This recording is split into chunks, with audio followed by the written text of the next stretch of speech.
Welcome back, folks. I am going to change your life today with this apple cider braised pork roast recipe. I don't really like pork, but this has changed my mind.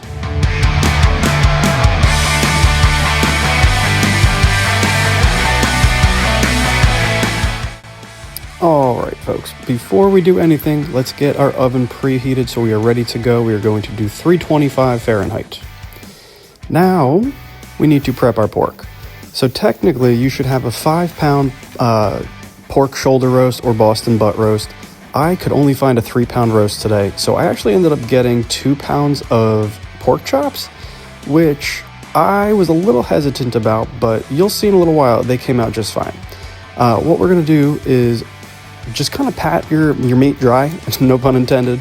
We want to get any moisture off of there, and then we're going to hit it with some salt and pepper to make sure that it actually sticks to it. If you don't pat it dry first, it's not going to do its job as effectively with seasoning. So after we put our salt and pepper on it, we're going to let it sit for about 10 to 15 minutes to quote-unquote dry brine for a minute, and then turn your Dutch oven on high, get it nice and ripping hot, and then while it's heating up, we're going to pat the meat one more time, get all the moisture that salt has soaked out of it, and that's going to help us get a really nice and crispy sear on there. And you see how much just came off on that paper towel. So hit your Dutch oven with some olive oil, vegetable oil, whatever you got, and now we are going to put in the pork roast.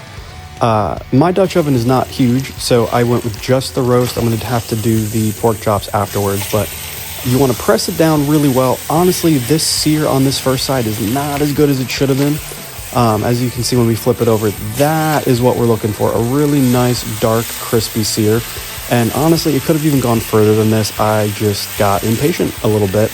And make sure that if you have a big roast like this, you're going to want to get all the sides as well. So I'm kind of just standing it up on its side, holding it with the fork, letting it get a nice sear on there.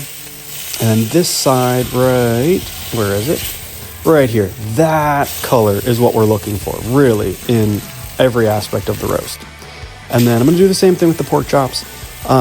You don't obviously have to do this part if you found a big enough pork roast, but I did not. So that's what we're going to do real quick. We don't want the chops getting too kind of rubbery. So quick, probably minute at most on each side, just get a little sear on there.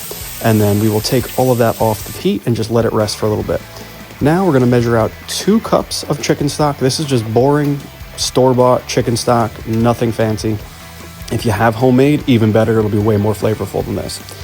And then we are going to follow our chicken stock with 2 cups of apple cider. And not apple juice, apple cider. Then we're going to follow it with, I like using this garlic paste stuff. It's so much easier and faster than dicing garlic up. You can dice 5 cloves of garlic if you want, but this is my preference. And then we're going to hit it with about a tablespoon or 2 of some nice Dijon mustard. Give that a little bit of a mix. It doesn't have to be super well combined because this is all just going right in the Dutch oven and it's going to just slowly melt away while it's in there. So now I have the heat off. We're just going to pop all the meat right back into the Dutch oven. Do our best to keep it as level as possible like this. And once we get all of our pork back in there, we're going to take our liquid and pour it on top. Try not to make a massive mess like I just did and poured stuff all over my stovetop. And then we're going to take probably about 10 sprigs of thyme and then about 2 sprigs of rosemary and pop those in there. Try your best to submerge them in the liquid if we can, but it doesn't have to be perfect. This is all going to get combined in there. And then we are going to place it into our oven for approximately 2 hours and then pull it back out like this. And all we're doing now is literally taking our roast and flipping it 180 so that both sides are getting the direct heat more efficiently. And then once we do that, pop it back in. And now we've got 2 hours to go and chill. And I'm going to go hit the gym while I wait for this to be done. And I'll see you back here when we're ready to take it out of the oven.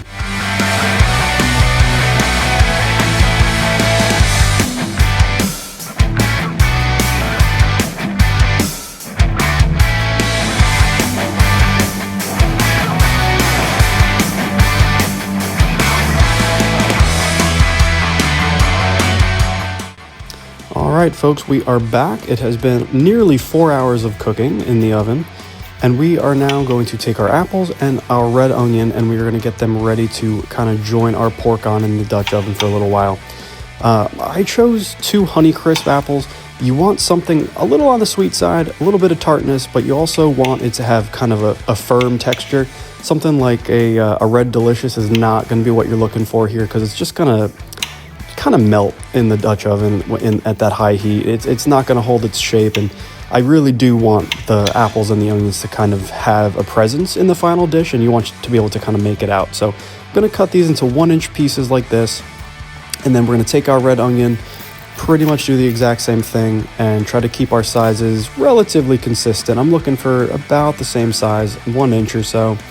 And then you can use shallots here. I think shallots have a little bit of a more delicate, balanced taste than the red onion, but I can never seem to find shallots at the store, so we're just going to go with the red onion today. And this is pretty much what you're looking for. Just a bunch of dices across the top, and then maybe 2 or 3 kind of sideways through it, and then we're ready to go. So this is what we're looking at after 4 hours of cooking. We're going to put all of our apples, all of our onions right on in there. You don't really need to submerge them in the liquid, and as you can see, a lot of our cooking liquid has evaporated at this point.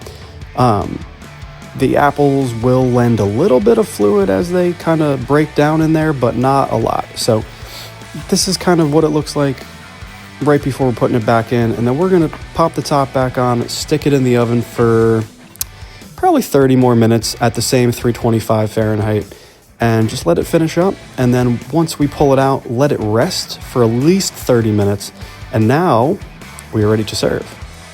What you're seeing first here is my caramelized onion and bacon jam mashed potatoes that I just did a video on as well. They both went up the same day, so if you're interested in that recipe, go check it out. But now we are plating our pork here, and just look how good that looks. It's just fall apart tender. The apples, the onions have softened up nicely, but like I said, they kept their shape, and here we go. All right, folks, it's taste test time.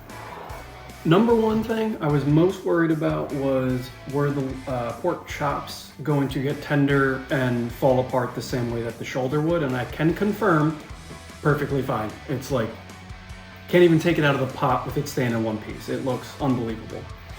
So let's try the pork chop first, or the pork shoulder first.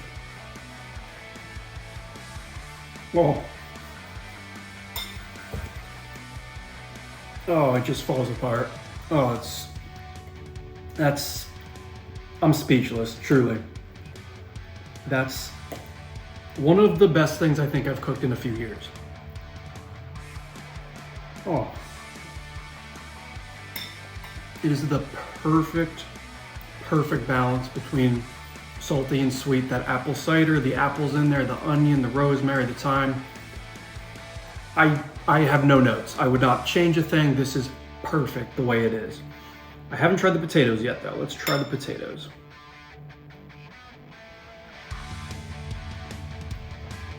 Oh.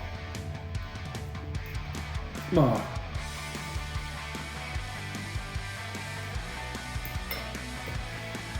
Good Lord. I have nothing to say. That is quite possibly the best meal I have ever cooked in my entire life. Yeah, that's it. I'm gonna go enjoy this plate, finish it before it gets cold, because it is amazing. Thank you so much for joining me again. Like I said, we're gonna be back to weekly uploads. If you got any requests, leave them in the comments. I will do my best to get to them. Thanksgiving at the time of filming this is about 2.5, 3 weeks away. So the next couple of weeks, I'm probably gonna put up some like Thanksgiving-esque videos. I'm thinking a quick macaroni and cheese recipe for next week, just because that's one of my favorite things on the holiday, and I feel like some people do mac and cheese really well and some people don't. And one of the big barriers on Thanksgiving is just time constraint and oven space. So I've got something fun planned for macaroni and cheese next week. But anyway, other than that, if you have video requests, put them in the comments. I will do my best to get to them. I've got a whole list in my notes app. I've probably got 15 things that I'm working on. So I'll get there eventually. Just leave a comment. I will be sure to get to it.